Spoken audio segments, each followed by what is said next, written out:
तो हमारे यहाँ आर्मी में अगर हम इन्फेंट्री की बात करें, हमारे यहाँ रेजिमेंटल सिस्टम है और जो हमारी रेजिमेंट्स हैं उनके साथ हिस्ट्री एसोसिएटेड है। अगर मैं कमीशन होकर सिख रेजिमेंट में जाता तो मैं सिख नहीं हूँ, लेकिन जब मैं सिख रेजिमेंट में जाता तो जिस तरीके से जट सिख लोगों की ट्रेडिशन होती है मैं उन सभी का पालन करता। वो पूजा के हमारे डेज होते हैं, हम उसको बोलते हैं मंदिर परेड। हम अपने जो टीम लेके जाते हैं, चाहे कुछ भी हो जाए, हम अपने लोगों को छोड़ के नहीं आए। जो गेस्ट आने थे टेररिस्ट, वो आ गए एंड ऑपरेशन पे शुरू किया। तो शुरू में जब कॉन्टेक्ट हुआ तो टेररिस्ट ने हमारी किसी टीम को देख लिया था, तो उन्होंने एक टीम देख के उसके ऊपर फायर कर दिया। तो दूसरी साइड में मैं बैठा था और एक और टीम बैठी थी, एक और ऑफिसर थी। तो हम दोनों ने फिर उन टेररिस्ट के ऊपर फायर करना शुरू किया और वहाँ पे एक टेररिस्ट इंजर्ड हुआ, नीचे कूदा एंड वो वहाँ पे कोलैप्स हो गया। सो बेसिकली शेडो पेट्रोल क्या होता है कि जैसे आप कहीं चल के जाते हो तो आपके पीछे पीछे आपकी शेडो चलती है, तो ऐसे ही बिना आवाज करे, आप बिना डिटेक्ट हुए जो टेररिस्ट मूव कर रहे हैं, आप उनके पीछे से शेडो करते हो उनको। तो अगर इंडियन आर्मी वहाँ नहीं होती, राष्ट्र राइफल्स नहीं होती, तो आज कश्मीर नहीं होता। हमारा ऑपरेशन सद्भावना चलता है, उसके बाद बॉर्डर एरिया डेवलपमेंट प्रोग्राम्स चलते हैं जिसमें स्कूल्स, एजुकेशन, मेंटरशिप प्रोग्राम और बच्चों के एजुकेशनल टूर्स। तो ऐसे बहुत सारी चीजें हैं जिसमें आर्मी का बहुत इन्वॉल्वमेंट रहता है लोकल कम्युनिटी के साथ, क्योंकि उनकी लीडरशिप में वर्ल्ड वॉर 2 के बाद की सबसे बड़ी सरेंडर जो हुई वो पाकिस्तान आर्मी ने हमारे सामने करी। His life has been like a lesson, big lesson. Operation चल रहा है, दुश्मन गोली चला रहा है, हम गोली चला रहे हैं, अनफॉर्चुनेटली हमारे किसी साथी को लगती है और वो वहाँ पे सर्वाइव नहीं कर पाता। एक आपको गुस्सा भी आ रहा होता है कि दुश्मन के ऊपर, as an officer, as an leader, आपको ये भी सोचना होता है कि जो लॉस हो गया वो तो हो चुका है। तब आप क्या करते हो, बाकी टीम को लेते हो और इस तरीके से मनूवर करते हो कि अब मेरी कैजुअलिटी ना हो, लेकिन जिसने मारा है वो साले निकल के नहीं भागना चाहिए। तो आज के पॉडकास्ट में आप सभी का स्वागत है। उम्मीद है आप सबका दिन अच्छा रहा होगा। तो सबसे पहले मैं अपने गेस्ट से चाहूंगा कि वो हमें अपने बारे में थोड़ा सा बताएं। हेलो मोहित, और सारे व्यूअर्स को मेरी हेलो, जय हिंद। मैं मेजर लवेंद्र चौधरी हूँ। मैं एक रिटायर्ड इंडियन आर्मी ऑफिसर हूँ और मैंने राष्ट्र राइफल्स में और उससे पहले भी मैंने कश्मीर में कई साल सर्व किया है, जहाँ पे मुझे बहुत सारे ऑपरेशंस करने का मौका मिला। और मैं एक्स एनडीए हूँ, नेशनल डिफेंस एकेडमी का पास आउट हूँ और एक इंजरी की वजह से मुझे प्री मेच्योर रिटायरमेंट लेना पड़ा और अब मैं सिविल में आ गया हूँ। ओके, तो इससे पहले मैं थोड़ा इन डेप्थ बात करूं आपके ऑपरेशंस के बारे में, मिशंस के बारे में, तो मैं आपकी जर्नी के बारे में जानना चाहता हूं कि आपकी जर्नी की शुरुआत कैसे हुई। आपका what was your first idea जो आपके दिमाग में आया कि यार I want to join the Indian army. मतलब वाई इंडियन आर्मी? आप एयरफोर्स ज्वाइन कर सकते थे, आप इंडियन नेवी ज्वाइन कर सकते थे, बट इंडियन आर्मी ही क्यों? एक्चुअली इसमें दो तीन चीजें आ जाती हैं। सबसे पहले तो ऐसा कोई बहुत सॉलिड थॉट नहीं था कि नहीं मेरे को आर्मी आर्मी में ही जाना है और कुछ नहीं करना है। ऐसा कोई थॉट नहीं था। सो फ्रेंड्स ने मोटिवेट किया एग्जाम देने के लिए, फ्रेंड्स थे कुछ इंटरेस्टेड और मुझे बहुत ज्यादा कोई नॉलेज थी नहीं। मेरी इमीडिएट फैमिली में कोई था नहीं आर्म फोर्सेस में, तो मैं ऐसा कुछ बहुत ज्यादा जानता नहीं था। तो सारा का सारा फैसिनेशन था। कभी किसी को देखा कि वो बड़ा अच्छा लग रहा है यूनिफॉर्म में, स्मार्ट लग रहा है, तो मैं भी ऐसा लगूं। या फिर कारगिल हुआ था तो कारगिल की स्टोरीज हम सुन रहे थे। ओके, पाकिस्तान के साथ कॉन्फ्लिक्ट चल रहा था, तो वो एक फीलिंग, एक भावना आती है आपके मन में कि यार मैं भी कुछ करूंगा जाके। So it was always debatable, अच्छा नेवी में जाऊं तो वहां पे लाइफ कैसी होगी या एयरफोर्स में कैसी होगी। सो वो सारे थॉट्स थे, but I think army chose me and then I once I got into this तो फिर मजा आने लगा एंड फिर लाइफ उसके बाद चल पड़ती है। ओके, तो जब हम लास्ट टाइम हमने फ़ोन पे बात की थी, you told me about a mentorship program at Grit and Zeal Adventures. तो मैं चाहता हूँ कि आप मुझे और मेरे जितने भी लिसनर्स जो इस पॉडकास्ट को सुन रहे हैं या देख रहे हैं, मैं चाहता हूँ डिटेल में बताएं कि ये मेंटरशिप प्रोग्राम क्या है और इसका ऑब्जेक्टिव क्या है। ओके, सो पहले मैं आपको मेंटरशिप बताता हूँ। एंड ये दोनों ही जो मेरे काम है ये दोनों ही इंटरलिंक्ड है। सो बेसिकली क्या होता है कि हम, बच्चा स्कूल में पढ़ रहा होता है तो आजकल तो बहुत को करिकुलर एक्टिविटीज वगैरह बहुत शुरू करवा दी हैं। लेकिन उसके बाद भी क्या होता है, जब आप किसी भी आर्म फोर्सेस में स्पेशली अगर आप जाते हो, आप ऑफिसर बनते हो, तो एक सर्टेन लेवल ऑफ बिहेवियर आपसे एक्सपेक्टेड होता है। आप किसी भी सर्कमस्टेंसेस में हो, आप किस तरीके से बिहेव करोगे, राइट? आप किस तरीके से कपड़े पहनोगे, किस तरीके से खाना खाओगे, सारी चीजें, because you are always under the scanner. आप लोगों को कमांड करते हो, राइट? आप किसी भी और प्रोफेशन में होते हो तो आप किसी के साथ 24 घंटे नहीं रहते, पर आर्म फोर्सेस में आप 24 घंटे अपने लोगों के साथ रहते हो। वो आपको हर एक सेकंड आपको ऑब्जर्व कर रहे हैं, तो आपका बिहेवियर कैसा होना चाहिए। आपका बात करने का तरीका कैसा होना चाहिए, आपकी लैंग्वेज क्या हो, आप वर्ड्स क्या यूज करें, आप कपड़े कैसे पहने, सो सारे वो बेसिक्स वो कहीं कहीं लोगों में मिस हो जाते हैं। तो जो मेंटरशिप प्रोग्राम है वो एक तो ये है कि क्लासरूम एंड आपको क्लासरूम में बताया जा रहा है। सो मेरे पास बहुत सारे बच्चे आते हैं जो ऑनलाइन मुझसे कनेक्ट करते हैं, कुछ फिजिकली मेरे पास आते हैं, मिलते हैं। तो मैं एक तरह की ये ग्रूमिंग मेंटरशिप होती है। तो ये तो हो गया कि आपका बिहेवियरल पर्सनैलिटी डेवलपमेंट हो गया। एक उसके बाद एक दूसरा एस्पेक्ट आता है कि नाउ आपने ये तो सीख लिया, उसके बाद आता है करेज। सो एज एन ऑफिसर आप डिसीजन मेकिंग करते हो, तो पहले तो आपका खुद का कंडक्ट सही होना चाहिए, जो आपने मेंटरशिप में सीखा। उसके बाद में वो डिसिप्लिन जो आता है वो आपको करेज देता है। सो जैसे पढ़ाई करनी है तो कैसे करनी है, कितनी करनी है।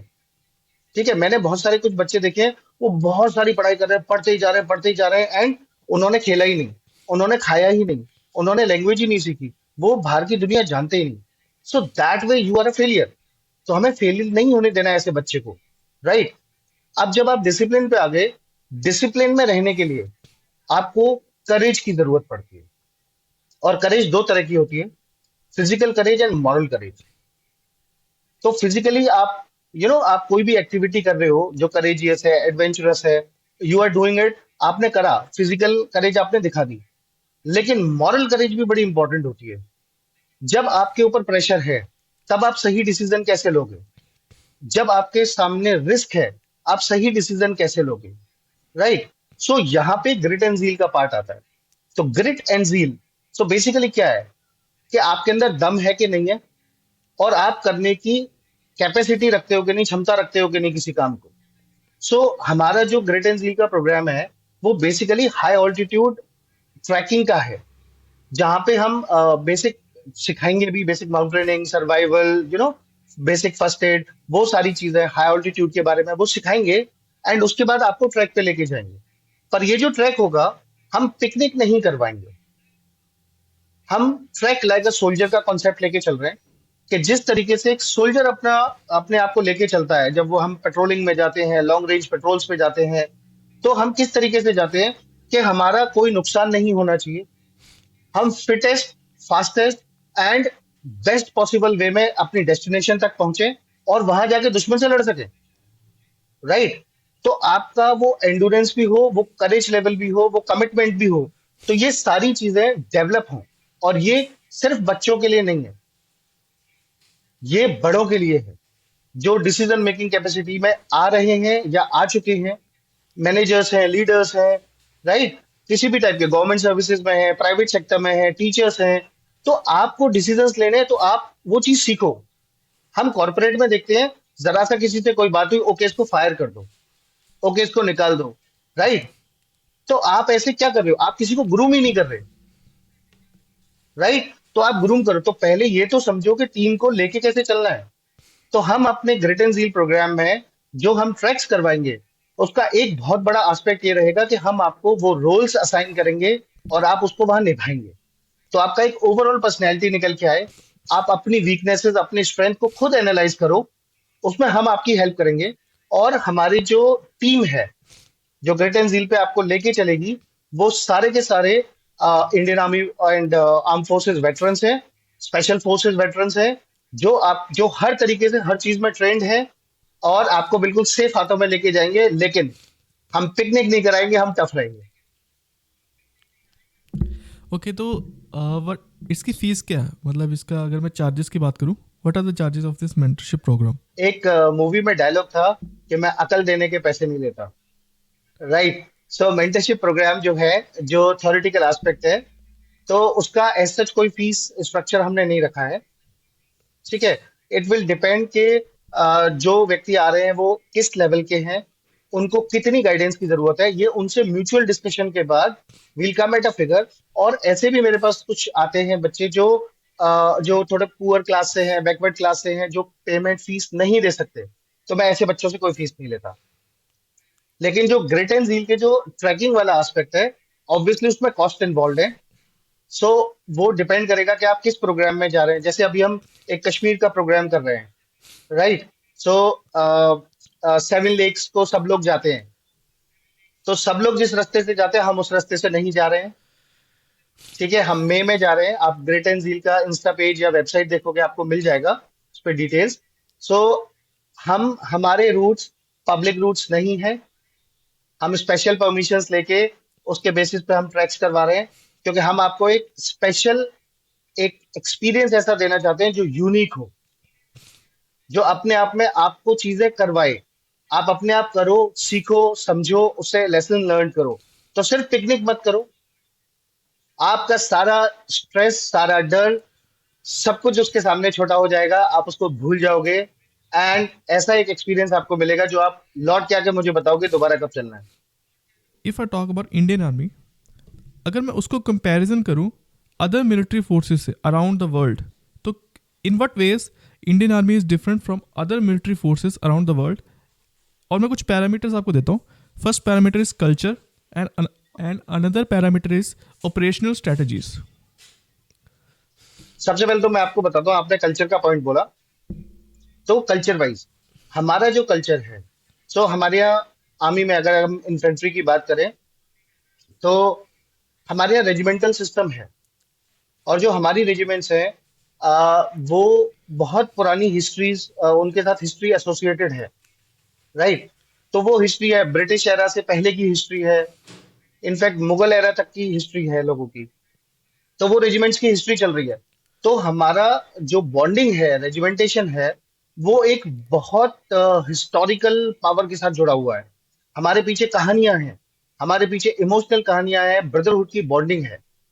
तो वो चीज हम कैरी करते हैं। तो एज एन ऑफिसर अगर आप मेरे से पूछो, तो मेरी कास्ट, मेरे कस्टम जो पर्सनली मेरा घर पे है, वो मेरा घर पे है।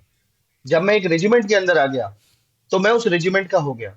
से फॉर एग्जाम्पल, अगर मैं कमीशन होके सिख रेजिमेंट में जाता, तो मैं सिख नहीं हूं। लेकिन जब मैं सिख रेजिमेंट में जाता, तो जिस तरीके से जट सिख लोगों की ट्रेडिशन होती है, मैं उन सभी का पालन करता। जिस तरीके से वो पूजा करते हैं, वो पूजा के हमारे डेज होते हैं, हम उसको बोलते हैं मंदिर परेड। राइट। तो वो मंदिर परेड होती है। वहां पे हम, जो मेरे जवान जिस चीज को मानते हैं, मैं उसी चीज को मानता हूँ। मेरे जवान की जो जो वैल्यूज हैं, मैं उनको मानता हूँ। जो मेरी रेजिमेंटल ईथोस है, मैं उनको मानता हूँ। सो मेरी इंडिविजुअलिटी अलग है, बाहर है घर पे। लेकिन फौज के अंदर एज एन ऑफिसर मेरी इंडिविजुअलिटी वही है जो मेरे जवानों की है। तो एक ये डिफरेंस है, जो बाहर देशों में नहीं, मेरे को मेरी जानकारी में कहीं मैंने नहीं सुना। तो पहली चीज तो ये एक डिफरेंस है। दूसरा एक डिफरेंस के ब्रदरहुड, हम अपने जो टीम लेके जाते हैं, चाहे कुछ भी हो जाए, हम अपने लोगों को छोड़ के नहीं आते। हमारा व्यक्ति हमारे साथ जाएगा और हमारे साथ आएगा। अब कुछ भी सर्कमस्टेंसेस हो सकती हैं, कोई इंजर्ड हो सकता है, किसी की डेथ हो सकती है, कुछ भी हो सकता है। लेकिन उस कुछ भी कंडीशन में, हम हमारा जो ब्रदरहुड है इंडियन आर्मी का, आर्म फोर्सेस का, हम उसको कभी झुकने नहीं देते। तो वो हमारे लिए टॉप प्रायोरिटी है। हमारे जो हमारी जो टीम है वो टॉप प्रायोरिटी है। राइट। सो लेकिन इसका मतलब ये नहीं है कि हम जो रिजल्ट ओरिएंटेड नहीं होंगे। हम रिजल्ट ओरिएंटेड हैं। हम रिजल्ट फिर भी अचीव करेंगे। हमें जो करके आना है वो हम करके आएंगे। लेकिन हम अपने साथी को पीछे नहीं छोड़ेंगे। तो ये मुझे लगता है, ये दो बहुत बड़े डिफरेंसेस है। अगर स्ट्रेटेजी की बात करें तो वो किस तरीके से डिफरेंस, मतलब किस तरीके से डिफरेंस आया था? देखिए, स्ट्रेटेजी एक्चुअली सिचुएशनल भी होती है। राइट। कि आप, अभी दो चीज आती है, एक होता है स्ट्रेटेजी, एक होता है आपका टैक्टिक्स। राइट। सो आपने एक स्ट्रेटेजी बनाई, स्ट्रेटेजी एक ओवरऑल गोल होता है। ठीक है। सो जैसे फॉर एग्जाम्पल, अब भारत सरकार कोई डिसीजन लेती है कि हमें कुछ करना है, किसी देश पे हमें हमला करना है या नहीं करना है, तो कहाँ तक करना है, कितना पेनिट्रेट करना है। ठीक है। तो कहाँ तक की जो लिमिट्स बनाई जाती हैं, जो फाइनल गोल होता है अल्टीमेट, वो स्ट्रेटेजिक होता है। राइट। अब जो आप टैक्टिक्स बनाते हो, कौन सी बटालियन कहाँ से जाएगी, कौन सी टीम कहाँ से जाएगी, कौन कंपनी क्या करेगी, कहाँ पे हम कौन से वेपन सिस्टम्स यूज करेंगे। राइट। ये सारी जो चीजें हैं, ये स्ट्रेटेजी के अलाइनमेंट में चलती है। सो अब कौन सी सिचुएशन में, अब जैसे रशिया यूक्रेन वॉर हुआ। ठीक है। अब रशिया ने, पहले उन्होंने अंदर गए, उन्होंने एडवांस करा, अंदर जाके उन्होंने कुछ एरियाज कैप्चर किए, फिर उसके बाद वहां पे वो रेगुलर एक लड़ाई चल रही है। पर रशिया स्ट्रेटेजिकली कोई बहुत बड़ा स्टेप अभी नहीं उठा रहा है रिसेंटली। राइट। तो स्ट्रेटेजिकली हो सकता है वो चाहे कि कुछ और हैवियर वेपन्स को यूज करें, है ना। वो चाह सकते हैं कि ओके जितना हमने ले लिया वहां तक लाइन खींचो, वहां तक खाली करो, हम यहाँ तक अपना रहेंगे, राइट। तो वो स्ट्रेटेजिक गोल्स होते हैं। जैसे 1947-48 की लड़ाई के बाद फॉर वॉट एवर रीजंस ये स्ट्रेटेजी बनी कि हम लाइन ऑफ कंट्रोल जो है इंडिया पाकिस्तान के बीच में, हम वहां पे रुक जाएंगे, उसको सीज फायर लाइन बना लेंगे। वहां पे सीज फायर हो गया 2000 आई थिंक 3-4 कभी। इंडिया पाकिस्तान ने स्ट्रेटेजिकली डिसाइड किया कि ओके लाइन ऑफ कंट्रोल पे हम फायर नहीं करेंगे। इंडिया ने एक स्ट्रेटेजी बनाई कि हम न्यूक्लियर फर्स्ट यूज नहीं करेंगे, राइट। तो ये स्ट्रेटेजिक डिसीजंस आते हैं सिचुएशन के ऊपर कि आप किस तरह की सिचुएशन लेना चाहते हो, राइट। तो ये चेंज होते रहते हैं। तो इसमें ऐसा नहीं है कि रशिया हमेशा ऐसे ही स्ट्रेटेजी लेगा या अमेरिका ऐसे ही लेगा और इंडिया ऐसे ही लेगा। सो वो कंपलसरी नहीं है। Okay, as you are a part of so many operations, जब आप इंडियन आर्मी में थे, तो can you describe a particularly challenging operation जिसका आप हिस्सा रहे थे without revealing sensitive information? Okay. So एक मैं एग्जांपल देता हूँ आपको, कश्मीर की बात है। नॉर्थ कश्मीर में एक जगह हमें कुछ इन्फॉर्मेशन मिली। So it is challenging, it is funny and सब कुछ होता है ना वो ऑपरेशन में। सो हम गए, बड़ा अच्छा सा माउंटेन था एंड उस पे चढ़ के हमें जाना था एंड हमें कुछ इन्फॉर्मेशन थी कि कुछ पाकिस्तान साइड से कुछ टेररिस्ट आ रहे हैं। तो उस ऑपरेशन में कई टीम्स लगी हुई थी, मेरी टीम भी थी। तो हम वहाँ पे अपना सारी टीम्स हमने लगा ली और हम टेररिस्ट का वेट कर रहे हैं। एक दिन हो गया, 2 दिन हो गया, ऐसे दिन आगे निकलते गए। लेकिन हमारी बटालियन वहां से बहुत दूर नहीं थी। सो लोग आ सकते थे, जा सकते थे, तो एडमिनिस्ट्रेटिवली वो बड़ा अच्छा ऑपरेशन था। तो ऐसी बात चली। तो दो इंसिडेंट छोटे छोटे बताता हूँ टेररिस्ट आने से पहले। कि एक तो मेरे एक कोर्समेट ही हैं, वो और हम रेडियो सेट पे बात कर रहे होते थे। सो रेडियो सेट पे बेसिकली क्या होता है, आपके बहुत सारे चैनल्स होते हैं, आप फ्रिक्वेंसी चेंज कर सकते हो। तो क्योंकि हम फ्रेंड्स थे, कोर्समेट्स थे, तो हम दोनों ऑप्स ऑपरेशन में, ठीक है, अलग अलग बैठे हुए हैं अपनी टीम्स के साथ। तो हम लोगों ने एक पर्टिकुलर चैनल सेट कर लिया कि हम लोग जब हमें कोई फालतू बात करनी होगी तो हम उस चैनल पे करेंगे। सो फालतू बेसिकली क्या होता है कि हम जो किसी को बताना नहीं चाहते, बट अदरवाइज सब लोग सुन लेंगे रेडियो सेट पे। तो हमारी बात हुई, हमने एक कोड वर्ड कुछ सेट किया हुआ था, हमने वो बोला और चेंज कर लिया। जो हमारे कमांडिंग ऑफिसर थे वो भी एक्शन दिए थे, और जो हमने कोड यूज किया था, हम तीनों एक्शन दिए थे, उनको समझ में आ गया, राइट। तो जब हम उस पे चैनल पे जाते तो हमारे सीओ भी उस चैनल पे आ जाते थे, राइट। वो हमारी सारी बातें सुन रहे थे और हम अपना दूसरे दूसरे टाइप की मजाक करते रहते थे। तो अब आप जंगल में होते हो, आपके पास रिसोर्सेज बड़े लिमिटेड होते हैं। एंड नॉर्मली ऑपरेशंस में क्या बटालियन से ऐसे कुछ आ नहीं रहा होता कुछ भी। तो मैं उस ऑफिसर से बात करते हुए मैंने बोला कि आज का ब्रेकफास्ट हो गया? तो बोला नहीं, अभी 5 स्टार से ताज से मंगवाया है, अभी पहुंचा नहीं है। सो आई सेड क्या मंगवाया है? तो ही सेड तू खाएगा तो तेरे लिए कुछ मंगवाता हूँ। आई सेड ओके फाइन, क्या मंगाएगा? बोलते चल तेरे लिए आज एराबिता सॉस पे पास्ता मंगवाता हूँ। तो I said okay fine. And CO वहां पे लाइन पे थे, सीओ बोलते हैं सालो ऑपरेशन कर लो, यहाँ पे तुम्हें पास्ता मैं भेजता हूँ। So it becomes funny at times. And उसके बाद फिर हमारे जो गेस्ट आने थे टेररिस्ट, वो आ गए एंड ऑपरेशन फिर शुरू किया। एंड वो ऑपरेशन काफी थिकली फॉरेस्टेड एरिया था। तो शुरू में जब कांटेक्ट हुआ तो टेररिस्ट ने हमारी किसी टीम को देख लिया था। तो उन्होंने एक टीम देख के उसके ऊपर फायर कर दिया। तो दूसरी साइड में मैं बैठा था और एक और टीम बैठी थी, एक और ऑफिसर की, जो हम विजुअल कांटेक्ट में थे। तो हम दोनों ने फिर उन टेररिस्ट के ऊपर फायर करना शुरू किया। और वहां पे एक टेररिस्ट इंजर्ड हुआ, नीचे कूदा एंड वो वहां पे कोलैप्स हो गया। बाकी जंगल में फंस गए। एंड फिर एक बोल्डर टाइप का था, बड़ा पत्थर, उसके पीछे जाके वो लोग छुप गए। एंड उसके बाद वो ऑपरेशन काफी लंबा हमें चलाना पड़ा, क्योंकि पत्थर का इतना सॉलिड उनको कवर मिल गया था कि हमें उसके बाद फिर मोटर्स वगैरह यूज करने पड़े। और फिर जाके वो ऑपरेशन हुआ। तो कुछ कुछ छोटी छोटी चीजें उस टाइम पे फनी हो जाती हैं, बट उसके बाद जब ऑपरेशन आ जाता है तो आप सारे सीरियस हो जाते हो और आप अपने काम में कमिटेड हो जाते हो। तो इस टाइप का रहता है। ओके, तो जैसे आपने कश्मीर की बात की, तो there is a term which is called shadow patrolling. तो जो शैडो पेट्रोलिंग होती है, पहली बात जो कन्वेंशनल जो मेथड्स होते हैं उससे कैसे अलग होती है, and how it contributes to maintaining the border security and dealing with the issues और threats in the regions like Jammu and Kashmir और the north east. Okay, so shadow patrolling एक अलग अलग कॉन्सेप्ट होता है। सो बेसिकली नॉर्मल ऑपरेशंस में क्या होता है कि जैसे अगर लाइन ऑफ कंट्रोल से पाकिस्तान साइड से टेररिस्ट आ रहे हैं, तो वहां पे हमारी फौज है, ठीक है। तो फौज अपने एम्बुशेस वगैरह हम लगाते हैं, या हमारी पेट्रोलिंग में कांटेक्ट हो जाता है, अपॉर्चुनिटी कांटेक्ट हो जाता है, तो आप वहां पे एक्सचेंज ऑफ फायर हुआ एंड आपने वो टेररिस्ट को मार गिराया एंड स्टोरीज ओवर। पर कभी कभी क्या होता है कि एक बहुत बड़ी स्ट्रेंथ में टेररिस्ट आ गए, राइट। सो टेक्निकली ये कई बार फिजिबल नहीं हो पाता ऑपरेशनली, कि आप मान लीजिए एक छोटी टीम के साथ हो और टेररिस्ट बहुत सारे आ गए, राइट। तो मैं आपको एक एग्जांपल कोट करके बताता हूँ कि हमारी एक नेबरिंग बटालियन थी। वो लोग लाइन ऑफ कंट्रोल पे थे, हम लोग काउंटर इंसर्जेंसी कर रहे थे। तो वहां पे एक छोटा एक ऑफिसर एक छोटा सा टीम लेके, कुछ 8-10 लोगों की टीम लेके, और वो पेट्रोलिंग कर रहे थे। तो जब वो पेट्रोलिंग कर रहे थे तो उनके सामने से टेररिस्ट आए, एंड टेररिस्ट कोई 20-22 टेररिस्ट थे। एंड इन्होंने देखा कि इतने कम जवानों के साथ वो ये ऑपरेशन सक्सेसफुली लॉन्च नहीं कर सकते। तो उन्होंने हम लोगों को इन्फॉर्मेशन पास की, और उनको इंस्ट्रक्शंस मिले कि आप इन टेररिस्ट को शेडो पेट्रोल कीजिए। सो बेसिकली शेडो पेट्रोल क्या होता है कि जैसे आप कहीं चल के जाते हो तो आपके पीछे पीछे आपकी शेडो चलती है, राइट। तो ऐसे ही बिना आवाज करे, आप बिना डिटेक्ट हुए, जो टेररिस्ट मूव कर रहे हैं आप उनके पीछे से शेडो करते हो उनको, राइट। तो उनके पीछे से आप शेडो करते हुए चलते हो एंड उनकी लाइव इंफॉर्मेशन देते हो। ये एक बहुत रिस्की ऑपरेशन होता है। आपको डिटेक्ट नहीं होना है, आप उनसे बहुत ज्यादा दूर नहीं हो सकते, क्योंकि बहुत ज्यादा दूर होगे तो आप उनका मूवमेंट नहीं देख पाओगे।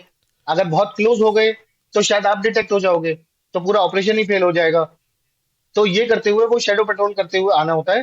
तो उनका पूरा पीछा करते रहोगे आप कंटिन्यूअसली उनके साथ, 1 दिन 2 दिन 4 दिन, आपको नहीं पता कितना लंबा वो चलने वाला है। एंड उसके बाद एक प्री डिसाइडेड जगह होती है, जहाँ पे फिर हमें पता होता है कि ओके, अब ये टेररिस्ट कहाँ उतरने वाले हैं, क्योंकि पहाड़ में लिमिटेड रास्ते हैं। आप हर जगह से नहीं चढ़ सकते, हर जगह से नहीं उतर सकते, तो लिमिटेड रास्ते हैं। तो हम उसको फिर आगे अपना इवेल्युएशन करते हैं कि ओके, ये इस पॉइंट पे है तो नेक्स्ट के कहाँ जाने वाले हैं, राइट। तो उस तरीके से, तो जो पीछे पेट्रोलिंग चल रही है उनका काम होता है कि वो उनको शेडो करते रहें, प्लस हमें टाइम टू टाइम वो इन्फॉर्मेशन पास करते रहें। तो इसको शेडो पेट्रोलिंग कहते हैं। अगर मैं कश्मीर की फिर से आऊँ, तो Kashmir is experiencing a period of relative stability and a peace due to greater counter terrorism operations, right sir? तो अगर मैं एक हाइपोथेटिकल क्वेश्चन पूछ रहा हूँ कि what if there were zero counter terrorism operation in Kashmir, तो आज की सिचुएशन कैसी होती? ओके, सो यू मीन अगर टेररिस्ट नहीं होते या ऑपरेशंस नहीं हुए होते? जी, अगर ऑपरेशंस नहीं होते, काउंटर टेररिज्म ऑपरेशंस अगर नहीं होते कश्मीर में, तो आज कश्मीर की सिचुएशन कैसी होती? मतलब एक हाइपोथेटिकल क्वेश्चन है। अगर अगर इंडियन आर्मी वहां नहीं होती, मैं गारंटी से कह सकता हूँ, तो आज कश्मीर इंडिया में नहीं होता। There is no second thought, there is nothing. और जिस तरीके से 1947-48 के अंदर बारामूला में हुआ था, चर्च में नन्स के साथ जो हुआ था, वो आज कश्मीर के हर बच्ची, हर औरत, हर किसी के साथ हो रहा होता। तो अगर ये मैं बिल्कुल प्लेन क्लियर बोल सकता हूँ, क्योंकि हमने तो, अब हम जब से पैदा हुए या जब से थोड़ा सा समझदार हुए, तब से हमने तो सिर्फ टेररिज्म देखा है कश्मीर का, राइट। हम तो पहली बार थोड़ी नॉर्मेंसी अभी देख रहे हैं, इससे पहले तो थी नहीं। सो अगर अगर इंडियन आर्मी वहां नहीं होती, राष्ट्र राइफल्स नहीं होती, तो आज कश्मीर नहीं होता हमारे पास। इसमें तो कोई सेकंड थॉट है ही I have a follow back question, नहीं। ठीक है? तो how does the Indian army engage with the local communities and promote the socio economic development conflict areas like Kashmir? Okay, so Kashmir की अगर आप बात करो तो इंडियन आर्मी बहुत अच्छे तरीके से लोकल कम्युनिटी के साथ इन्वॉल्व रही है। हमारा ऑपरेशन सद्भावना चलता है। उसके बाद बॉर्डर एरिया डेवलपमेंट प्रोग्राम्स चलते हैं, जिसमें स्कूल्स, एजुकेशन, मेंटरशिप प्रोग्राम, और बच्चों के एजुकेशनल टूर्स, स्पोर्ट्स ऑर्गेनाइजिंग, है ना, और बाकी guidance notes, youth guidance notes बनते हैं। सो ऐसे बहुत सारी चीजें हैं जिसमें आर्मी का बहुत इन्वॉल्वमेंट रहता है लोकल कम्युनिटी के साथ। एंड लोकल कम्युनिटी भी बहुत लेवल तक सपोर्टिव रही है। शुरू में शायद कॉन्फ्लिक्ट्स रही होंगी हमसे पहले के टाइम पे, पर मेरे टाइम में तो मैंने जो देखा है कि लोग काफी वेलकमिंग लोग भी थे। खैर सोसाइटी में हर तरह के लोग होते हैं, अच्छे बुरे हर तरह के होते हैं, पर एक बहुत बड़ा सेगमेंट है सोसाइटी का जो आर्मी से बहुत एसोसिएट करता है। एंड हम जितने भी ज्यादातर कंस्ट्रक्शंस वगैरह और कोई भी डिफेंस का हमारा काम हो रहा होता है वहां पे, जो सिविलियन से करवाया जा सकता है, उन सारे काम में लोकल पॉपुलेशन को इन्वॉल्व किया जाता है। उसके अलावा भी पता नहीं लोगों को कितना आइडिया है, हमारे पास कश्मीर के बहुत सारे सोल्जर्स हैं, रेगुलर आर्मी में भी हैं, टेरिटोरियल आर्मी में भी हैं, और उसके अलावा भी हमारे सपोर्ट में काम करने वाले। तो एक बहुत बड़ी एक सेगमेंट ऑफ पॉपुलेशन है जो हमारे साथ कंटिन्यूअसली इन्वॉल्व है। एंड मेरा पर्सनली जो लिंकअप रहा, तो मैंने टाउन कमांडर की ड्यूटी करी वहां पे राष्ट्र राइफल्स में। तो उस टाइम पे मेरा बहुत क्लोज कोऑर्डिनेशन रहा लोकल पॉपुलेशन के साथ। इनफैक्ट मैंने कई बार देखा, कुछ स्कूल्स थे वहां पे हमारे टाउन में, तो जब बच्चों की छुट्टी होती थी, तो बच्चों की जब छुट्टी होती थी और मैं कहीं मार्केट में हूँ, एरिया डोमिनेशन कर रहा हूँ, तो वो बच्चे देख के मुझे वेव कर रहे हैं, विश कर रहे हैं, आके हाथ मिला रहे हैं, छोटे छोटे बच्चे। तो वो मैं समझता हूँ कि वो भी एक बहुत अच्छी बॉन्डिंग, जो मैंने खुद एक्सपीरियंस करा, तो बाकी के साथ भी हो रहा होगा, तो वो एक बहुत अच्छी बॉन्डिंग डेवलप हो रही है। और अभी जो नंबर ऑफ टेररिस्ट बहुत कम हो गया है, जो इतने सारे अभी ऑपरेशन ऑल आउट वगैरह किया इंडियन आर्मी ने, उसके बाद अब क्योंकि लोगों में वो थोड़ी सी फ्रीडम का सेंस आ गया है, तो मुझे लगता है कि आर्मी सिविल कोऑर्डिनेशन जो है कश्मीर के अंदर, वो और इम्प्रूव होगा। और बहुत जल्दी आई होप के बहुत सब कुछ नॉर्मल हो जाए, और बहुत अच्छा ये कश्मीर में भी वैसे माहौल हो जैसा बाकी जगह पे है। जैसे आपको पता है कि आज के टाइम में AI is a new buzzword basically, AI की हर कोई बात कर रहा है। तो व्हाट डू यू थिंक कि एआई जो है वो कैसे इंटीग्रेट करता होगा टेक्नोलॉजी के साथ, और इंडियन आर्मी उसका किस तरीके से इस्तेमाल कर सकती है किसी भी ऑपरेशन में या मिशन में? ओके, इसके बहुत सारे एस्पेक्ट्स हो सकते हैं। ठीक है, AI obviously upcoming and booming अभी टेक्नोलॉजी है, बट बेसिकली एआई में भी क्या है कि आपने एल्गोरिदम्स बनाए हैं, एक सेट ऑफ रूल्स है, एक बहुत बड़ा सा सेट ऑफ रूल्स है जिसको आप यूज कर रहे हो, राइट? इफ देन एल्स पे कर रहे हो, और हर logical operation if then else पे ही होता है, मोटा मोटा। या ये होगा तो आप ये करेंगे, ये नहीं होगा तो आप ये करेंगे, लाइक दैट। सो उस कॉन्सेप्ट पे जो अब नया वेपन सिस्टम्स बनेंगे, तो बहुत सारी जगह जब आदमी को क्विक डिसीजंस लेने पड़ते हैं, तो ऑब्वियसली कंप्यूटर जो है उसकी मेमोरी स्पेस ज्यादा है, तो वो हमसे फास्टर डिसीजंस ले सकता है। तो उस टाइप पे प्रिसिशन वेपन्स में, सैटेलाइट कम्युनिकेशन में, और इस टाइप की बहुत सारी चीजों में मुझे लगता है एआई बड़ी यूजफुल हो सकती है। सेम वे अगर हम कहीं ट्रैकिंग ऑपरेशंस वगैरह कर रहे हैं, और ट्रेनिंग में भी स्पेशली बड़ा बड़ा यूजफुल हो सकता है ये, कि ट्रेनिंग में कि एक एक होता क्या है कि आप किस सिचुएशन में हो, उस सिचुएशन के अकॉर्डिंग आपकी mental capacity, decision taking capacity कभी कभी थोड़ी सी लिमिट हो जाती है। आप वो टनल विजन में चले जाते हो कभी एज ह्यूमन बींग्स। सो ऐसे टाइम पे अगर आपको कोई एआई असिस्टेंस मिलती है, तो वो आपके लिए बहुत हेल्पफुल हो सकती है। तो आई थिंक ये बहुत अच्छी चीज है, और डिफेंस में ऑलरेडी आई एम श्योर ये कहीं ना कहीं बहुत जगह ऑलरेडी यूज हो रही होगी, जो हमें नहीं पता पब्लिक स्पेस पे। तो ये तो बहुत अच्छा इंटीग्रेशन है ही, और ये समझदारी भी है कि आप टेक्नोलॉजी एंड ह्यूमन इंटेलिजेंस दोनों को एक साथ लेके चलो। ओके, तो अकॉर्डिंग टू माय एक्सपीरियंस जितने मैंने पॉडकास्ट किए हैं, और जितने मैंने आर्मी ऑफिसर्स के साथ या नेवी ऑफिसर, एयरफोर्स, जिन भी लोगों के साथ मैंने बात की है, they all say that women has a major contribution. अगर मिलिट्री की अगर बात करें, वुमेन का कंट्रीब्यूशन बहुत ज़्यादा है। तो I want to know about your experiences कि आपका क्या पर्सपेक्टिव है, और आपका अगर कोई एक्सपीरियंस हो इस चीज़ में या आपने कभी इंटरेक्शन की हो, तो मैं चाहता हूँ कि आप हमारे साथ शेयर करो। मैंने काफी सारी लेडी ऑफिसर्स के साथ मैंने काम किया है, एंड अपनी बटालियन में भी देखा, दूसरी यूनिट्स में भी देखा। एंड सो बेसिकली क्या है ना कि मुझे इस पे ना टैबू नहीं समझ में आता कि लोग डिफरेंशिएट क्यों कर रहे हैं। जब आर्मी की बात आ रही है तो कहानी टोटली डिफरेंट है, राइट? जैसे फॉर एग्जांपल आप एक डॉक्टर के पास जा रहे हो, राइट? एक सर्जन के पास जा रहे हो, तो वो मेल है या फीमेल है आपको क्या फर्क पड़ता है, राइट? आपके कोई चोट है, उसको दवाई देनी है, वो दवाई देगा, राइट? चाहे मेल है या फीमेल है। सेम वे जब आर्मी की बात आती है, तो आर्मी में भी डिफरेंशिएशन नहीं होना चाहिए। मतलब ये मेरा मानना है कि जो आपको बेसिक रिक्वायरमेंट्स हैं, जो एक मेल ऑफिसर से चाहिए, वो सेम चीज आपको फीमेल ऑफिसर से चाहिए। तो उनका, मैं ये समझता हूँ कि उनका evolution process totally gender neutral होना चाहिए। आप दोनों को बराबर रखिए, दोनों से बराबर काम करवाइए, दोनों को बराबर टेस्ट करवाइए, दोनों को सेम चीज करवाइए, क्योंकि दोनों का सामना सेम दुश्मन से होगा, दोनों के सामने सेम टेरेन होगा, सेम पहाड़, सेम नदियां, सेम हवाई जहाज, सब कुछ सेम होगा। आप उन चीजों को नहीं बदल सकते। जिस तरह आप लॉयर्स हैं या जज हैं, तो आप उनके लिए कानून की डिफरेंट किताबें नहीं बनाते। आप एक जज हैं, तो आप मेल हो या फीमेल हो, आपको सही डिसीजन देना है। End of the story. आप पुलिस हो, आप कुछ भी हो, राइट? तो आपको सब कुछ सेम करना है। तो जब सब कुछ सेम करना है, तो आपकी पढ़ाई, आपकी ट्रेनिंग, आपका ड्यूटी, सब कुछ सेम होना चाहिए। सेम रिस्पेक्ट भी होना चाहिए। तो मेरा ये मानना है, तो एज लॉन्ग एज, मैंने बहुत अच्छी लेडी ऑफिसर देखी, बहुत टफ और बहुत अच्छी, जिन्होंने बहुत अच्छी ड्यूटी करी। तो मैं इसमें, कोई मेल ऑफिसर भी खराब हो सकता है, उससे कोई फर्क नहीं पड़ता। सो मेल फीमेल वाला तो कॉन्सेप्ट आना ही नहीं चाहिए मेरे हिसाब से। दोनों को इक्वल रखो, दोनों से सेम काम कराओ। It should be gender neutral.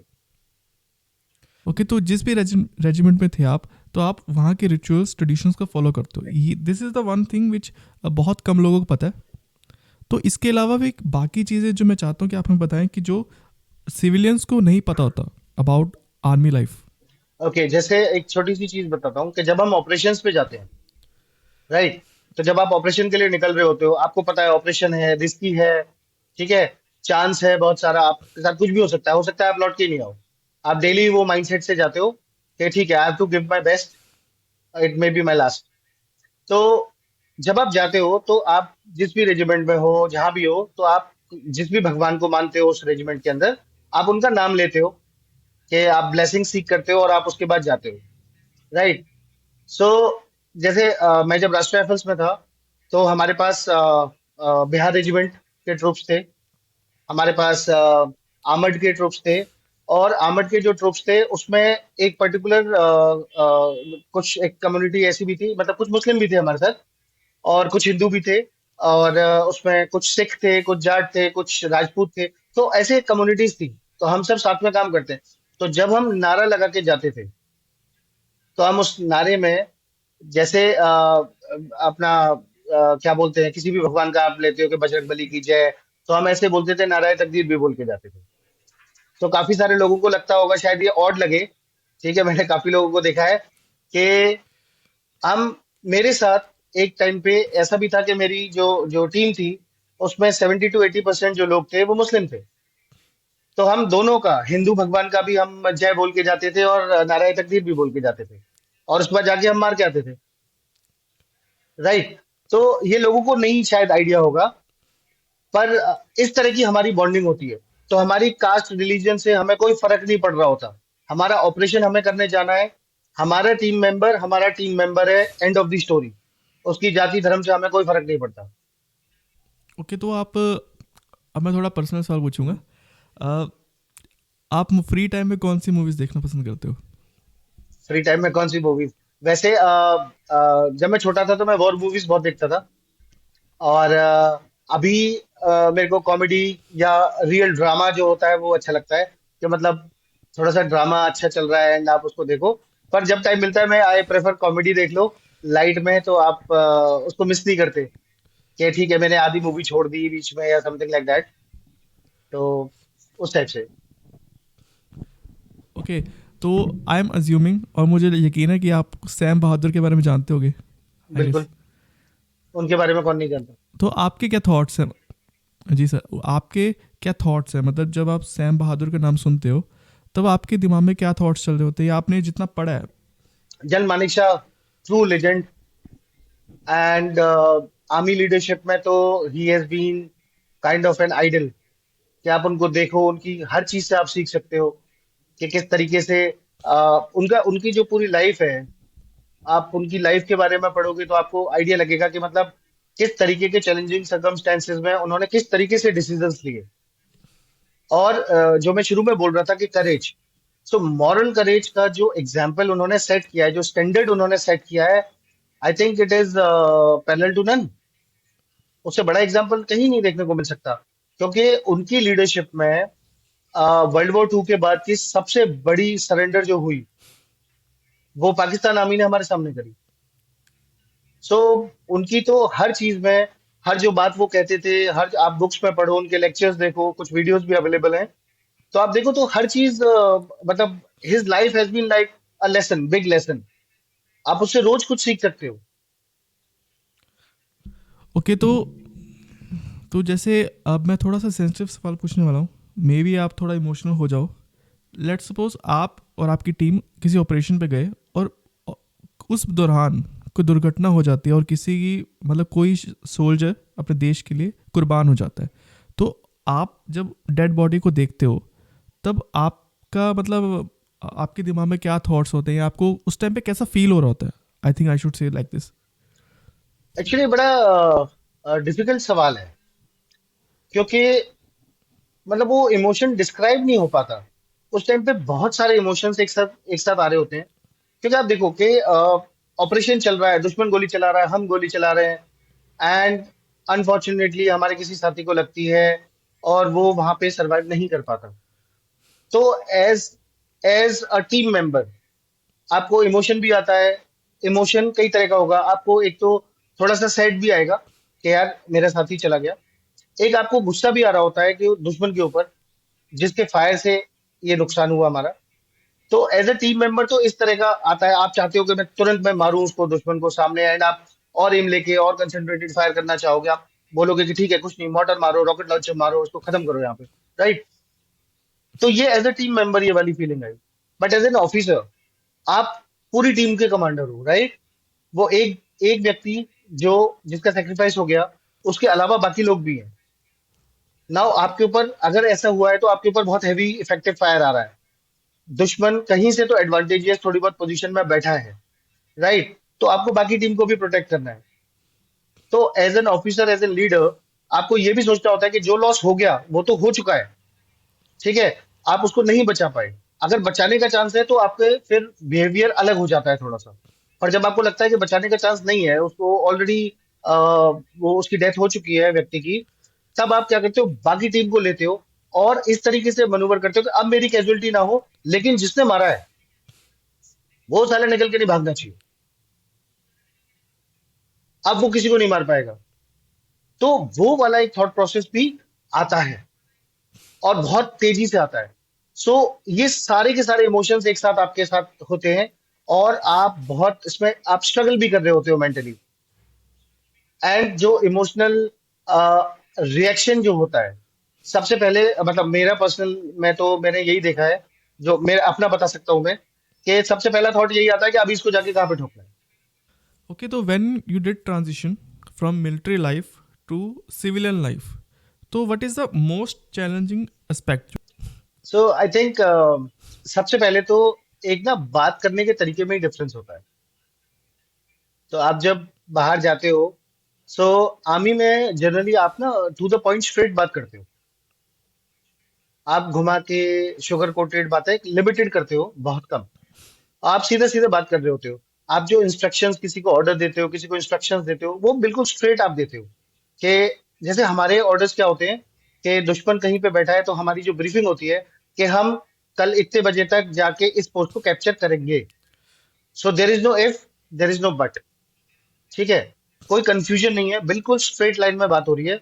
अब उसके बीच में मेरे को अगर मेरे कमांडर ने बोला कि ये पोस्ट कैप्चर होनी है, तो उसके लिए क्या रिस्क होगा, उसकी रूट प्लानिंग क्या होगी, ट्रैक प्लानिंग क्या होगी, वेपन इक्विपमेंट क्या होगा, वो सारा मेरा काम है। तो मुझे अपने कमांडर को जाके सॉल्यूशन बताना होता है कि ओके, मैं ये इस तरीके से कर रहा हूँ और इतने बजे तक मैं कैप्चर कर दूंगा। राइट। तो कोई ऑप्शन नहीं है कि ये काम ना हो, काम होना ही होना है, ठीक है। लेकिन सिविल में ऐसा नहीं होता। आपको इन्फॉर्मेशन कुछ है, वो एक लिमिटेड इन्फॉर्मेशन है, और आपको उस इन्फॉर्मेशन पे प्लान करना है। आप उस बेसिस पे आप प्लान करोगे, एग्जीक्यूट करोगे, ठीक है। आप और इन्फॉर्मेशन गैदर करने की कोशिश करोगे, एंड अपना प्लान अपडेट करते जाओगे। सिविल में मैंने जो देखा, स्पेशली कॉर्पोरेट में, you give me more information, you give me more information, you give me more information. जब तक आप मुझे सब कुछ नहीं दे दोगे, मैं काम शुरू ही नहीं कर रहा हूँ। राइट। सो ये एक माइंडसेट का ये थोड़ा डिफरेंस होता है। दूसरा क्या है, टाइमलाइंस। तो मैंने काफी काफी प्रोजेक्ट्स वगैरह में बाहर देखा कि टाइमलाइन पे चीज अगर डिलीवर नहीं हो रही तो टाइमलाइन एक्सटेंड हो रही है, वगैरह वगैरह सब हो रहा है, एंड बहुत एग्रेसिवली चीजें करी जा रही हैं। तो वो टाइमलाइंस वगैरह एग्रेसिव कर रहे हो, पर क्या प्रोसेस को भी एग्रेसिव कर रहे हो? एंड वो एग्रेसिव करने का मतलब होता है कि आप टाइम बढ़ा रहे हो, राइट? सो वो एक चीज का भी डिफरेंस है।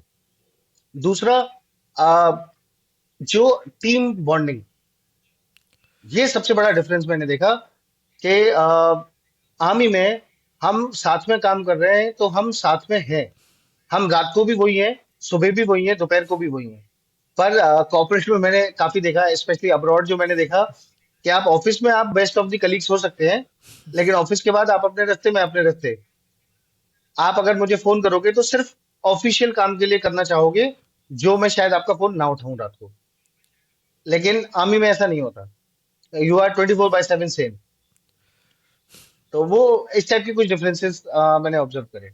थोड़ा सा मैं चाहता हूँ कि जैसे सोल्जर आपस में क्या बात करते हैं फ्री टाइम में, जब वो किसी ऑपरेशन का हिस्सा नहीं है, मिशन जब वो फ्री है, तब वो आपस में क्या जोक्स, एक दूसरे का मजाक बनाना, तो वो किस तरीके से इंटरेक्शन होती है, बातचीत किस तरीके की होती है? वेल, सब बड़ा नॉर्मल सी बातें हैं, वही। जब आप साथ में हो, आप एक दूसरे से हंसी मजाक करते हो, आप घर की बातें करते हो, आप प्रॉब्लम्स डिस्कस करते हो, राइट? तो उस टाइप की चीजें, जैसे कोई नई मूवी आई है, उसमें कोई डायलॉग आया तो कहीं आप किसी को किसी नाम से चिढ़ाते हो, वो मजाक कर रहे हो आप छोटा मोटा। तो उस टाइप की चीजें चलती हैं। आपस में बैठ रहे हैं, शाम को टाइम होता है, हम खेलते हैं। कभी मन कर रहा है कि आज आज नॉर्मल गेम, आज हमें क्रिकेट खेलना है, आज हम छुट्टी करेंगे, तो उस दिन हम बैठ के हम क्रिकेट खेल रहे हैं, क्योंकि फिटनेस भी चाहिए, राइट? और सिर्फ फिजिकल नहीं चाहिए, मेंटल फिटनेस भी चाहिए, क्योंकि बहुत बहुत स्ट्रेस में काम कर रहा होता है। आप सोचो कि आज के जमाने में भी अगर आपके पास मोबाइल आपका छीन लिया जाए, राइट? आप अपनी मर्जी से अपने घर पे बात नहीं कर पाते जब आप चाहते हो, ठीक है? जब आप चाहते हो उस टाइम पे खाना नहीं खा सकते, आप एक सेट टाइम पे ही खाना खाओगे। एक सब कुछ एक सेट टाइम पे हो रहा है, राइट? आप बहुत ही इनहॉस्पिटेबल टेरेन्स में हो, आप के मतलब चोट लग रही है, कुछ भी हो रहा है, तो उन चीजों का फिजिकल एस्पेक्ट का भी एक मेंटल एस्पेक्ट बन जाता है, राइट? तो वो मेंटल स्ट्रेस भी बहुत आ जाता है। तो जब जवान जवान फ्री टाइम में हैं तो वो एक दूसरे से मजाक कर रहे हैं, एक दूसरे से पर्सनल बातें कर रहे हैं, एक दूसरे से इंटरेक्ट कर रहे हैं, तो वो टीम बॉन्डिंग भी बढ़ा रही है, स्ट्रेस भी रिलीव कर रही है, और एक अच्छा हेल्दियर एनवायरनमेंट बना रही है विद इन द टीम, जो जो ऑपरेशनल एक्सीलेंस में बहुत हेल्प करता है। क्योंकि वो जो आपकी बॉन्डिंग है, वो आपकी बॉन्डिंग ऑपरेशंस पे दिखाई देती है। जब आप अंडर प्रेशर होते हो तो आपका एक दूसरे के ऊपर कितना ट्रस्ट बन रहा है, तो उस टाइप से वो चलता है। तो मजाक मजाक करना जैसे नॉर्मल सभी लोग यार दोस्त करते हैं, उसी टाइप से वो सब चलता है। ओके, तो अब लेट्स सपोज आपको रिस्पॉन्सिबिलिटी दे दी जाए एक ऑपरेशन के लिए, and you are the leader, okay. और आपको एक टीम सेलेक्ट करनी है, ठीक है? तो आप टीम को किस बेसिस पे या कौन से पैरामीटर्स के आधार पे आप टीम को सिलेक्ट करोगे, और क्यों करोगे? उसके पीछे का रीज़न क्या होगा? मतलब अगर आप किसी भी एक टीम सोल्जर को अगर आप सिलेक्ट कर रहे हो उस टीम के लिए, तो आपका मेन मोटिव होगा उस ऑपरेशन को कामयाब बनाना। राइट। तो आप दोनों सवाल का मैं जवाब चाहता हूँ कि आप थोड़ा थोड़ा दोनों को एक दूसरे को इंटरकनेक्ट कर दें, ताकि समझने में थोड़ी आसानी हो जाए। ओके। सो बेसिकली क्या होता है कि कोई भी आप ऑपरेशन जा रहे हो, ठीक है? सो कोई भी आप ऑपरेशन जाओगे तो उसकी एक ऑपरेशनल रिक्वायरमेंट होगी। आप दुश्मन से लड़ने के लिए जा रहे हो, वो दुश्मन किस तरीके से बैठा है, वो दुश्मन क्या है, सबसे पहले वो इम्पोर्टेंट है। कितने लोग बैठे हैं, क्या वेपन इक्विपमेंट है, किस तरह की जगह पे बैठे हैं, वहां पे कौन सा वेपन इफेक्टिव होगा, क्या चीजें होंगी। तो आप एक वेपन इक्विपमेंट प्रोफाइल बनाते हो, ठीक है? उसके बाद आपको चाहिए होता, अब जैसे स्नाइपर फायर करना है, तो हर कोई स्नाइपर फायर नहीं होता, स्नाइपर अलग होते हैं, राइट? आपको मशीन गन्स ले जानी है, तो मशीन गन वाला कौन है ऑपरेट करने वाला, आपको मोटर्स लेके जाने हैं, रॉकेट लॉन्चर्स लेके जाने हैं, तो कौन व्यक्ति है जो उसमें एक्सपर्ट है, उसमें बेस्ट है, राइट? तो एक तो ये हो गया आपका। सॉरी। दूसरा एस्पेक्ट आता है कि आपको वो एक टीम बनानी है, तो वो टीम का आपस में एक दूसरे से कोऑर्डिनेशन भी अच्छा होना चाहिए। आप ऐसे नहीं कि किसी को भी उठा के कहीं भी लगा दोगे, तो वो आपको दोनों एस्पेक्ट देखने होते हैं कि ह्यूमन एस्पेक्ट क्या है एंड वेपन टेक्नोलॉजी एस्पेक्ट क्या है। उसके बेसिस पे आप टीम बनाते हो। तो आपको जैसे अगर एक स्नाइपर चाहिए अपनी टीम में और आपके पास 4 स्नाइपर अवेलेबल हैं, तो आप उनमें देखोगे उन चारों लोगों में कौन सा ऐसा है जो टीम के साथ बेस्ट जेल करता है, राइट? ऐसे ही मशीन गन का हो गया। सो मशीन गन आपको लेके जानी है, रॉकेट लॉन्चर आपको लेके जाना है, तो उस तरीके से आप इवेल्युएट करते हो कि ओके मुझे ये इक्विपमेंट चाहिए, लेकिन इसको चलाने वाला जो जो इंसान है उसके पीछे, वो मेरी टीम के साथ कितना अच्छा उसकी बॉन्डिंग हो रही है। तो ये चीज देखी जाती है। बट ये एस्पेक्ट आ गया कि जब मुझे शॉर्ट कॉल पे काम करना है, कि मुझे इमिडिएटली अभी मुझे ऑपरेशन के लिए निकलना है, तो मैं टीम कैसे सेलेक्ट करूंगा। लेकिन अगर इसको मैं लॉन्ग टर्म पर्सपेक्टिव में देखूं कि मुझे टीम बनानी है एक लंबे टर्म के लिए, जो टीम 2 4 5 6 साल मेरे साथ रहे, तो मैं फिर बेस्ट जो पीपल हैं और जिनका बेस्ट एटीट्यूड है उनको मैं अपने साथ लेता हूं, और फिर उनकी मैं टीम बिल्डिंग करवाता हूँ। जो पूरी टीम बिल्डिंग एक्सरसाइज होती है, वो सारी चीजें मैं करवाता हूँ। मैं उनकी एक साथ ट्रेनिंग कराता हूँ, एक साथ कोऑर्डिनेशन कराता हूँ, एक साथ उनका इंटरेक्शन कराऊंगा। तो वो सारी एक्सरसाइजेज मैं करूंगा जिससे आने वाले समय में, कुछ महीनों में, कुछ सालों में, उनकी इतनी सॉलिड बॉन्डिंग और अंडरस्टैंडिंग हो जाए कि बिना बात करे, बिना इशारा किए, उनको समझ में आना चाहिए कि किसको क्या जरूरत है, टीम को इस टाइम पे किस चीज की जरूरत है, राइट? तो स्नाइपर को ऑटोमेटिक पता होना चाहिए कि उसको दुश्मन को कब कहाँ एंगेज करना है। अगर हमें रॉकेट लॉन्चर फायर करना है तो उसको तुरंत समझ में आना चाहिए मिनिमम वर्ड्स में कि उससे क्या एक्सपेक्टेड है, और वो डिजायर्ड रिजल्ट दे पाए। तो टीम का जितना सॉलिड कोऑर्डिनेशन होगा, जितना अच्छा कम्युनिकेशन होगा, राइट, उतना ही वो टीम इफेक्टिवली काम कर पाएगी। तो ये इस तरीके से दोनों दोनों एस्पेक्ट्स में डिफरेंस आ जाता है। ओके, तो before army and after army, obvious सी बात है कि आपके पर्सनैलिटी में या आपके बिहेवियर में बहुत सारे चेंजेस आपने फील किए होंगे। तो मैं चाहता हूँ कि आप अपनी जर्नी को डिस्क्राइब करें वन वर्ड में, और मैं चाहता हूँ कि आप उस वन वर्ड के पीछे की कहानी बताएं कि आपने वो वर्ड क्यों चूज़ किया। It's only learning. लर्निंग कह सकता हूं मैं, कि जब छोटा था, स्कूल में पढ़ता था तो भी सीख ही रहा था।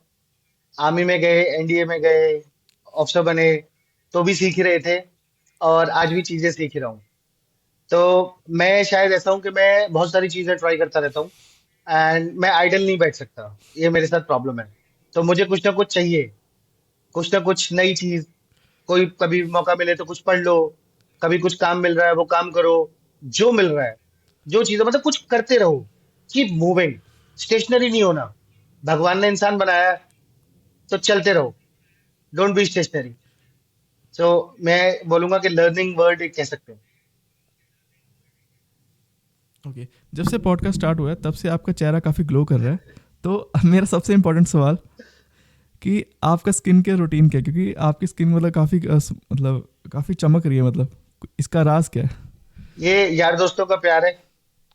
शायद कुछ अच्छे काम किए होंगे, जो लोगों की मोहब्बत है। अदरवाइज तो हमने धूल धूप, झरने का पानी, मिट्टी, कीचड़, वही उसी से मेकअप किया है। सो आई थिंक अगर आपको लग रहा है कि मेरा फेस ग्लो कर रहा है, तो शायद वो आप लोगों का और दोस्तों का प्यार है, उसी की वजह से। ओके, तो बिफोर रैपिंग द पॉडकास्ट, आप हमारे जितने भी लोग ये पॉडकास्ट सुन रहे हैं या पॉडकास्ट को देख रहे हैं, आप कुछ कहना चाहोगे उनसे। मैं बस यही कहूंगा कि मुझे लगता है जो मैं कर रहा हूँ वो बहुत अच्छा है। यानी कि I am trying, I am learning. तो आप लोग भी कोशिश करते रहो, रोज अपने आप को इम्प्रूव करने की कोशिश करो। कोई भी इंसान परफेक्ट नहीं होता, लेकिन यह है कि जब तक लाइफ है, जब तक हमें भगवान ने केपेबल बनाया है, हम कुछ ना कुछ सीखते रहें, कुछ ना कुछ नया सीखें, अच्छे दोस्त बनाएं। और जो अच्छे दोस्त नहीं है, या जो अच्छे नहीं है, उनको भी अच्छा दोस्त बनाएं, राइट? और खुद उनसे भी सीखें, खुद भी अच्छे बने। Just keep going, keep moving. सब चलेंगे तो देश भी आगे चलेगा। Thank you sir for coming to the podcast. आपसे बात करके काफ़ी अच्छा लगा। उम्मीद है सर आपको भी मज़ा आया होगा। बहुत अच्छा लगा मोहित, थैंक यू, आपने मुझे बुलाया, आपसे इंटरेक्ट किया, बहुत मजा आया। Thank you very much.